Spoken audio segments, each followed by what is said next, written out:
Olá, meus irmãos, nós vamos dar o início agora a um estudo do livro de Atos. Então eu te convido a fazer uma viagem juntamente comigo, há aproximadamente 2000 anos atrás, para nós entendermos um pouco de como foi o surgimento da igreja, como foi o operar do Espírito Santo de Deus naquele tempo, como foi o processo de transição dos evangelhos para as epístolas paulinas, enfim. O livro de Atos vai cobrir esse elo, esse vácuo, né, da história, não só do ponto de vista propriamente dito histórico, mas também espiritual e do projeto de Deus para a implantação e para a propagação do Evangelho naquela época. Então eu te chamo a vir comigo nessa primeira aula, que vai ser uma introdução ao livro de Atos. Então, como eu disse, o livro de Atos é um livro de transição. Ele faz uma transição entre os evangelhos e as epístolas, e as cartas de Paulo, e as outras cartas também, que de uma certa forma vão tratar algumas questões muito particulares de algumas igrejas, e vão também tratar algumas questões fundamentais de cunho teológico. Atos, ele não trata essas questões teológicas com muita ênfase, ele é mais um relato de todos aqueles acontecimentos que permearam os primeiros anos da vida da igreja. Então, estudando e olhando para o livro de Atos, nós temos um vislumbre de como a igreja funcionava, como era o dia a dia da igreja, o poder de Deus sendo manifesto no meio daquele povo, dos judeus, dos gentios, dos gregos, dos romanos, e como a igreja foi crescendo em graça, foi crescendo em poder, e o evangelho foi sendo disseminado por toda aquela região. Então o livro de Atos marca a transição entre o velho, a velha aliança e a nova aliança, a transição entre o foco do tratamento de Deus de Israel para a igreja, a transição entre o ministério de Jesus e os apóstolos. Então isso é importante nós caracterizarmos sobre o livro de Atos. É um livro de transição. Agora vamos falar um pouco sobre o título, né? Por que ele recebe esse título? Alguns teólogos defendem a tese de que é um título inapropriado, Atos dos Apóstolos, né? Alguns dizem que o nome mais apropriado seria Atos do Espírito Santo, ou talvez Atos de Jesus Cristo, através da sua igreja, pelo poder do Espírito Santo. Talvez esse seja mais apropriado, mesmo porque o livro de Atos ele não fala sobre todos os apóstolos. Exceção feita a citação do nome dos 12 apóstolos no início do livro, existe uma ênfase maior sobre o ministério de Pedro e Paulo, prioritariamente. Então, o livro de Atos dos Apóstolos, né, que recebe esse nome, ele trata sobre a atuação de todos eles, né? Então, uma ênfase maior na vida desses dois, né? Agora, quem escreveu o livro de Atos? O livro de Atos, concordam os teólogos, pelo menos a sua maioria, que foi escrito por Lucas. Lucas ele era um companheiro de ministério de Paulo. E isso fica claro ao estudarmos o livro de Atos, principalmente pelo uso do pronome nós, primeira pessoa do plural, como se Lucas estivesse participando de alguns eventos importantes do livro de Atos, principalmente na segunda metade do livro, em que há uma ênfase maior sobre o ministério de Paulo. E ele alega também, o autor alega, né, nos seus escritos no livro, que ele era um companheiro de viagem de Paulo, né? Lucas escreveu também, é o mesmo Lucas que escreveu o Evangelho de Lucas, e se nós somarmos a quantidade de escritos do Evangelho de Lucas juntamente com os escritos de Atos, isso dá aproximadamente 30% do Novo Testamento, muito mais do que Paulo escreveu. É interessante nós olharmos a instrumentalidade de Lucas por esse prisma, né? O conteúdo que ele traz em termos de escritos é muito maior do que aquilo que Paulo trouxe. É claro que Paulo traz um conteúdo teológico muito mais denso, muito mais rico. Todavia, quando nós olhamos para as informações que Lucas nos fornece, elas são extremamente ricas e detalhadas, né?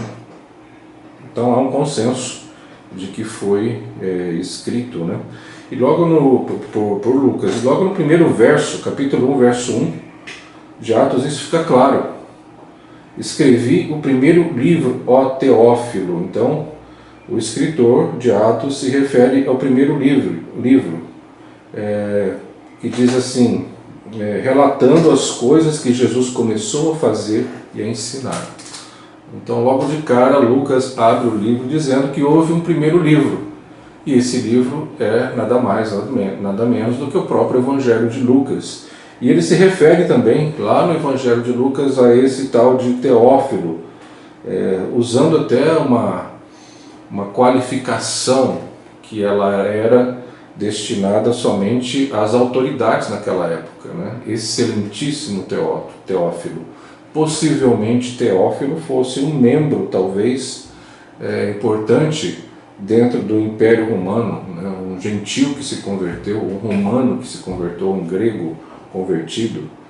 O fato é que Lucas ele é mais sistemático, né? Na exposição dos relatos, né? Então, 30% do Novo Testamento foi escrito por Lucas, né? Então não há dúvida de que foi ele quem escreveu. Agora, para quem ele escreveu? Tanto o Evangelho de Lucas como em Atos fica claro. Teófilo, né, foi direcionado para Teófilo. É claro que por tabela nós todos fomos abençoados, né, fomos alcançados pelos escritos de Lucas, assim como Paulo quando escrevia para as igrejas, embora as cartas fossem algumas delas direcionadas para algumas igrejas especificamente, todo o conteúdo que Paulo trazia do ponto de vista doutrinário, do ponto de vista de tratamento pastoral daquela igreja nos alcança. Nós podemos usar isso, é claro, que dentro de um contexto que deve ser observado através de uma boa exegese do texto, através do contexto atual, contemporâneo em que nós vivemos. Então, embora o livro tenha sido escrito para Teófilo, ele nos alcança também. Ele foi escrito, na verdade, para a igreja como um todo, né? Agora, quando foi escrito o livro de Atos? Existem também alguns fatos históricos que nos ajudam a situar o período em que o livro de Atos foi escrito, provavelmente 60 a 62 depois de Cristo. Por quê? A destruição de Jerusalém pelo general Tito aconteceu em 70 depois de Cristo, e não existem relatos em Atos que façam referência a esse fato. Um fato tão importante, tão significativo, deveria estar relatado no livro de Atos se a escrita de Atos fosse posterior ao ano 70. Né? A própria morte, né, de Paulo também, que provavelmente aconteceu em 66 a 68 depois de Cristo, ela não é relatada no livro de Atos. Então não existe uma descrição a respeito da morte de Paulo. A perseguição também desencadeada por Nero após o incêndio de Roma, e isso aconteceu aproximadamente em 64 depois de Cristo. Não existem relatos no livro de Atos que apontem para esses fatos aqui mencionados. Então, por conta desses dados históricos, possivelmente Atos tenha sido escrito por Lucas anterior a esse período, em 60 ou 62 depois de Cristo. Agora, qual é o objetivo do livro de Atos? É muito importante nós definirmos qual é o objetivo de cada livro, para não incorrermos em interpretações erráticas do livro. Os princípios de exegese de um texto nos falam sobre essas normas, essas regras que devem ser observadas. Quem escreveu o livro, qual é o contexto histórico e social em que esse livro foi escrito, qual era a intenção do escritor original ao escrever aquele livro, para quem aquele livro foi escrito. Então todos esses elementos eles precisam ser levados em consideração ao interpretar um texto bíblico. É claro que muitos fazem uma interpretação aleatória, todavia uma interpretação aleatória, embora em alguns casos seja válida, nós incorremos em um sério risco de extrairmos do texto o que ele na verdade não quis comunicar. Então é necessário fazer todas essas avaliações e também a avaliação com relação ao momento em que aquele livro foi escrito. Nós vivemos há cerca de 2000 anos depois destas letras terem sido registradas. Então é necessário fazer algumas considerações em relação a isso. Alguns costumes, algumas normas que são relatadas nas cartas de Paulo não podem ser, sem uma interpretação correta, ser transpostas para a nossa vida moderna. Um exemplo rápido, muito conhecido, a questão de Paulo quando trata das mulheres que devem estar caladas na igreja, quando Paulo fala sobre a necessidade do uso do véu, sobre o homem usar barba. São coisas muito características daquela época e não quer dizer que são princípios universais que têm que ser aplicados sobre toda a vida da igreja ou deve permear a nossa espiritualidade. Então é necessário fazer essas interpretações ao estudar o texto bíblico. Vamos ver aqui quais são os objetivos do livro de Atos. Em primeiro lugar, o livro de Atos fala muito sobre o poder de Deus derramado por ocasião da implantação da igreja, do nascimento da igreja, que alguns teólogos têm um consenso de que isso aconteceu no Pentecostes, no momento em que o Espírito Santo foi derramado sobre as pessoas, o poder do Espírito Santo, a visitação do Espírito Santo, por ocasião da inauguração da igreja. Outros dizem que o nascimento da igreja se deu ali no Calvário, quando o lado de Jesus foi ferido e dali saiu água e sangue. Mas a maioria dos estudiosos apontam para o momento da descida do Espírito Santo, do Pentecostes, como o nascimento da igreja. E também um outro objetivo do livro de Atos é apresentar o Cristo ressurreto. Não há mais aquele Cristo que viveu entre nós em forma corpórea, de carne e osso, mas o Cristo representado pela presença do seu Espírito aqui na terra, que habita dentro de nós, e nós somos colocados como o templo não construído por mãos humanas, mas o templo construído pelo próprio Deus. Nós somos as pedras vivas que compõem a Igreja de Cristo. Então aquela obra que foi iniciada por Jesus, relatada por Lucas no seu Evangelho, ela tem continuidade. É por isso que diz aqui no verso 1, as coisas que Jesus começou a fazer e ensinar. Então existe uma transmissão de responsabilidade. Aquilo que Jesus começou a fazer, nós vamos continuar a fazer. Aquilo que Jesus começou a implantar, nós vamos dar continuidade a essa implantação. Aquilo que Jesus ensinou, nós vamos dar continuidade a esse ensino. Aquilo que Jesus viveu, nós vamos dar continuidade a este estilo de vida cristão, para que os povos conheçam o Evangelho e o verdadeiro Deus. Também, o outro objetivo é mostrar a soberania de Deus, que Deus ele decidiu implantar a igreja, e essa igreja ela é indestrutível. Basta olhar a história da igreja, são séculos e séculos de história de perseguição, de mortes aos milhares dos seus líderes, todavia ela está ainda forte e pujante nos nossos dias, alcançando milhões de vidas ao redor do planeta. Então a soberania de Deus é um fato que salta aos olhos ao estudarmos o livro de Atos. O poder do Espírito Santo, isso está muito claro, as curas, as conversões, a manifestação do poder de Deus no seio da comunidade cristã, a importância da oração, a importância da pregação da palavra de Deus, são todos aspectos que nos saltam aos olhos ao ler o livro de Atos.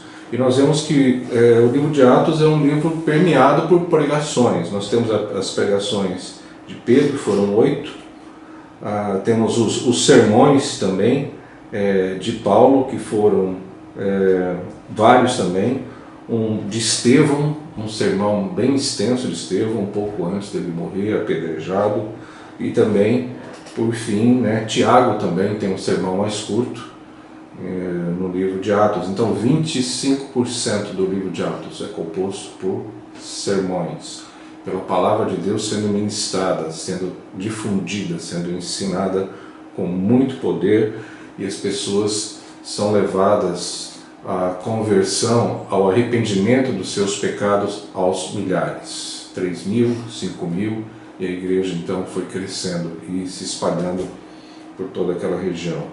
Uma outra importância também é nós entendemos como o evangelismo deve ser feito, a necessidade de se alcançar todos os povos. Também fica claro no livro de Atos o sofrimento pelo qual nós estamos sujeitos a passar quando nos dispomos a pregar o Evangelho.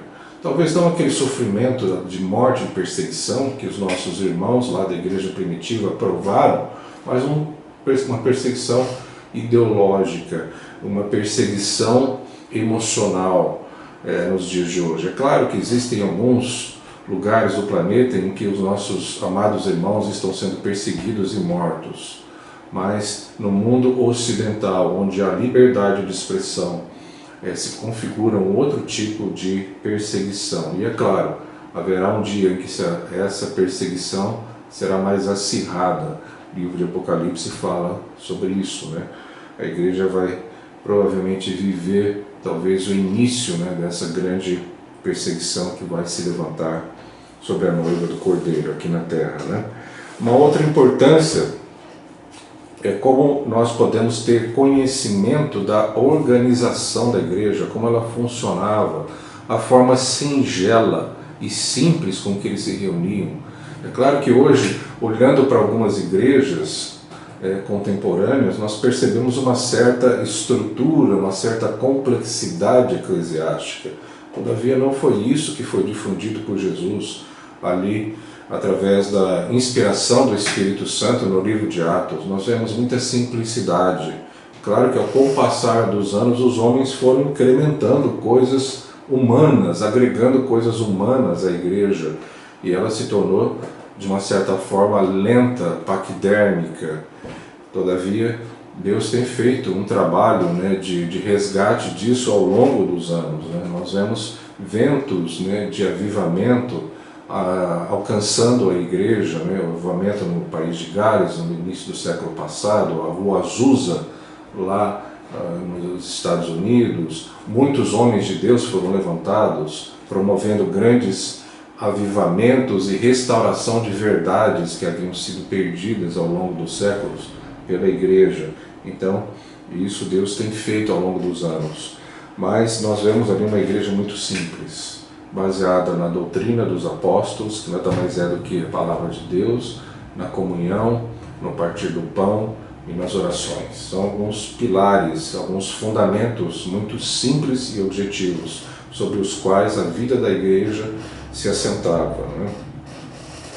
Então esses são, assim, em rápidas palavras, os pontos mais importantes do livro de Atos. Então nós vamos começar no nosso próximo encontro com o capítulo 1 do livro de Atos, e aí nós vamos, ao longo das próximas semanas, com a graça de Deus, com a ajuda de Deus e a instrumentalidade do Espírito Santo, estudar o livro de Atos e entendermos o que Deus fez e o que Ele está fazendo nos nossos dias. Deus abençoe a todos.